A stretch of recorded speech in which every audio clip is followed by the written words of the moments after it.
Akiibiishopu abiratayayire cyangwa cyatora umurundo gwo gukubanza kurugatoranwa nka Akiibiishopu kandi arabwire abebembezi n'abaikiriza Okwiba amataka g'ekanisa. All churches wherever you are, if you have a piece of land, ensure you put a structure, especially those who are in urban areas.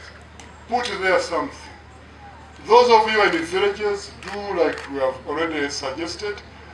Ensure you put church land to use because we have land grabbers. Akiibiishopu Mugalu ashabire kuhabaho umwe n'enkoragana nungi omu bantu batoro kandi yashaba abebembezi kufaho munonga aha nshongezi rukukwata hamenyeto.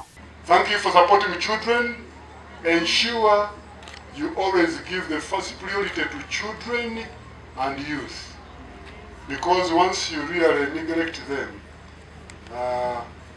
the devil is not really sparing our children. Agarukire yasima abebembezi mu rutoro ahawo kutina ruhanga hamwe no kurwanisa enguzi. Ruben Kisemboro Bishop wa Rwenzori Diocese ashabire Akiibiishopu kuba yambaka abafunira abantu abe Diocese ya Rwenzori kubasa korengana nabo omukombekanya ruju yabo omusite ya Fortportal. On the site, we are looking for real estate developers and business people to come and partner with us in this big project. It's a mega project, but we are looking for partners to come and work with us. Take it or leave it, but we should encourage one another to embrace the PDM, the parish development model.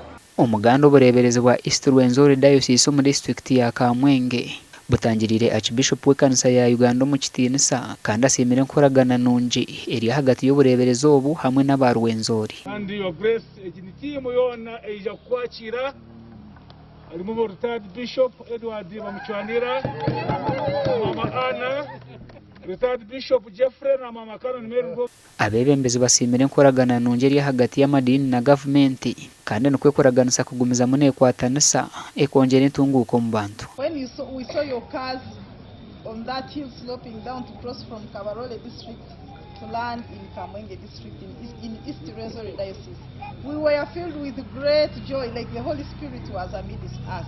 Gasha kwa Sunday Rogers na Anthony Twine.